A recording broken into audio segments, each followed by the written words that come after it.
الحمدللہ رب العالمین والصلاة والسلام علی رسولہ الکریم اما بعد۔ قربانی ایک عبادت ہے، اور عبادت جو بھی ہو وہ صرف اور صرف اللہ رب العالمین کے لیے ہے۔ قرآن میں اللہ نے فرمایا قل ان صلاتی و نسکی و محیای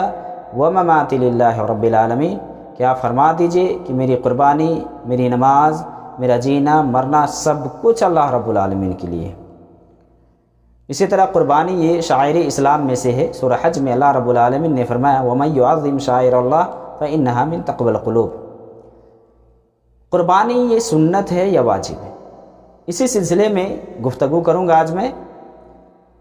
اس سلسلے میں علماء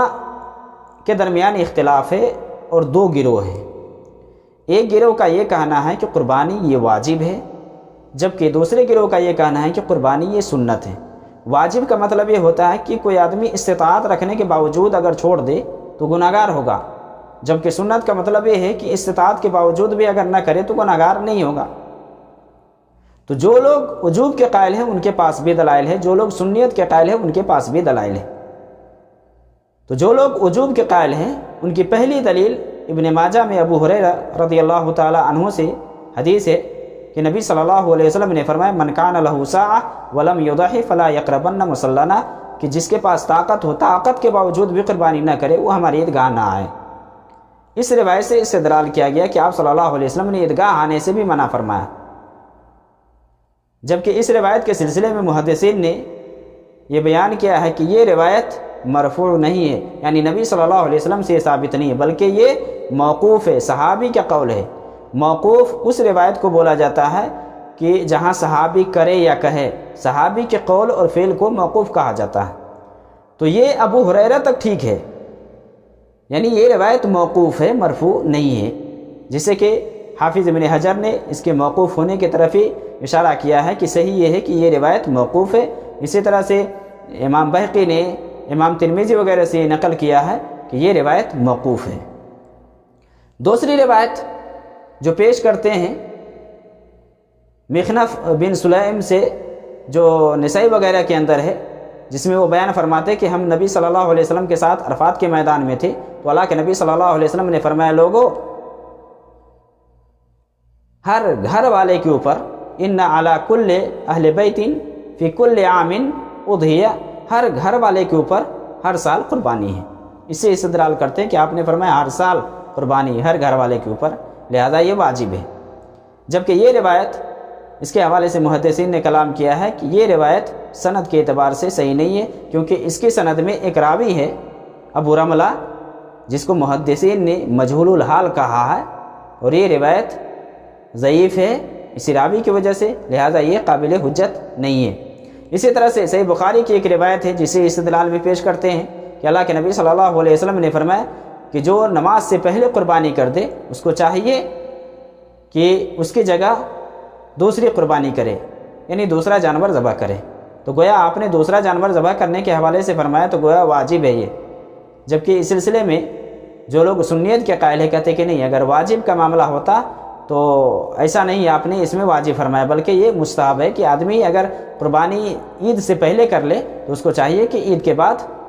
وہ قربانی کرے، کیونکہ عید سے پہلے کی قربانی نہیں ہوئی، عید بعد ہے۔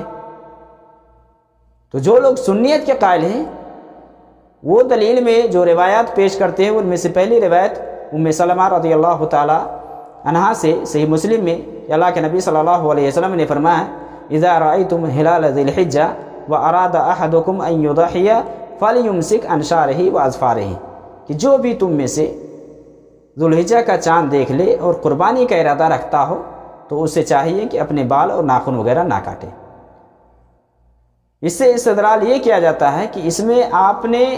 قربانی کرنے والے کے اوپر چھوڑا، یعنی آپ نے اختیار دیا، ارادہ کا لفظ آیا، تو آپ نے اختیار دیا، گویا کہ یہ واجب نہیں ہے، یہ سنت ہے، اگر کرے تو اچھی بات ہے۔ اسی طرح سے امام بخاری نے صحیح بخاری میں کتاب الاضاحی میں ایک باب قائم کیا ہے، باب سنیت الاضحیہ، کہ قربانی یہ سنت ہے۔ اس سلسلے میں عبداللہ ابن عمر کے قول کی یہ سنت ہے، اور اس باب کے تحت امام بخاری نے دو روایتوں کو ذکر کیا ہے۔ ایک تو براء ابن عازب رضی اللہ تعالی عنہ سے اور دوسری روایت انس بن مالک رضی اللہ تعالیٰ عنہ سے۔ اور اس سلسلے میں محدثین نے ذکر کیا ہے کہ امام بخاری نے جو یہ باب قائم کیا ہے اور اس باب میں 2 حدیثوں کو ذکر کیا ہے ان لوگوں کے خلاف جو لوگ وجوب کے قائل ہیں، جو کہتے ہیں کہ قربانی یہ واجب ہے،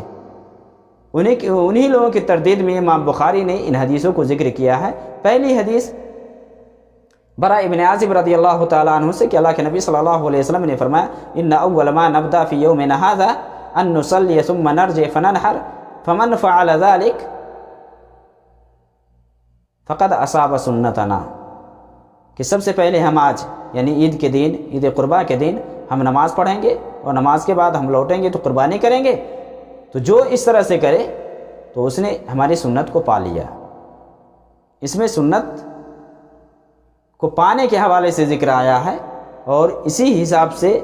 دوسری روایت جو انس بن مالک رضی اللہ تعالی عنہ سے ہے جس میں وہ بیان فرماتے کہ اللہ کے نبی صلی اللہ علیہ وسلم نے فرمایا من ذبح قبل الصلاۃ فإنما ذبح لنفسه ومن ذبح بعد الصلاۃ فقد تم نسکه وأصاب سنت المسلمین، کہ آپ صلی اللہ علیہ وسلم نے فرمایا کہ جو نماز سے پہلے قربانی کر لے تو گویا کہ اس نے اپنے لیے قربانی کیا، اور جو نماز کے بعد قربانی کرے تو اس کی قربانی مکمل ہو گئی، پوری ہو گئی، اور مسلمان کی سنت کو اس نے پا لیا۔ وَأَصَابَ سُنَّةَ الْمُسْلِمِينَ، اسی سلسلے اسی باب کے تحت امام بخاری نے دونوں حدیثوں کو لایا، اور اسے محدثین نے یہ بیان کیا کہ امام بخاری کا یہ ذکر کرنا کہ قربانی یہ سنت ہے، واجب نہیں ہے۔ اس کے علاوہ بہقی وغیرہ کے اندر حضرت ابو بکر اور حضرت عمر رضی اللہ تعالی عنہما سے حدیث ہے کہ وہ قربانی کو چھوڑ دیتے تھے، چھوڑنا ثابت ہے، اس وجہ سے کہ لوگ اسے واجب اور ضروری نہ سمجھنے لگے، جس کی وجہ سے حضرت ابو بکر اور حضرت عمر قربانی چھوڑ دیا کرتے تھے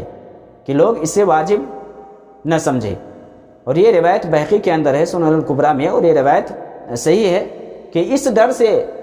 دونوں قربانی چھوڑ دیتے تھے کہ لوگ اسے ضروری نہ سمجھ لے۔ اسی طرح سے ابو مسعود بدری انصاری صحابی ہے، اس کے حوالے سے کہ وہ یہ کہتے تھے کہ میں قربانی اس ارادے سے میں ترک کرنا چاہتا ہوں کہ لوگ اسے ضروری نہ سمجھ لیں، حالانکہ میرے پاس طاقت ہے، میں قربانی کر سکتا ہوں۔ اسی طرح بلال اور دیگر اور صحابہ سے ثابت ہے۔ تو یہ ابو مسعود جو بدری صحابی ہے ان سے بھی آیا ہے قربانی چھوڑنے کے حوالے سے کہ میں یہ ارادہ کرتا ہوں کہ قربانی نہ کروں، اس ڈر سے، اس خدشہ سے کہ لوگ اسے ضروری نہ سمجھ لیں، حالانکہ میرے پاس استطاعت ہے۔ تو قربانی کے سلسلے میں صحیح موقف اور جمہور علماء کی رائے یہ ہے کہ قربانی یہ سنت ہے، سنت مؤکدہ ہے،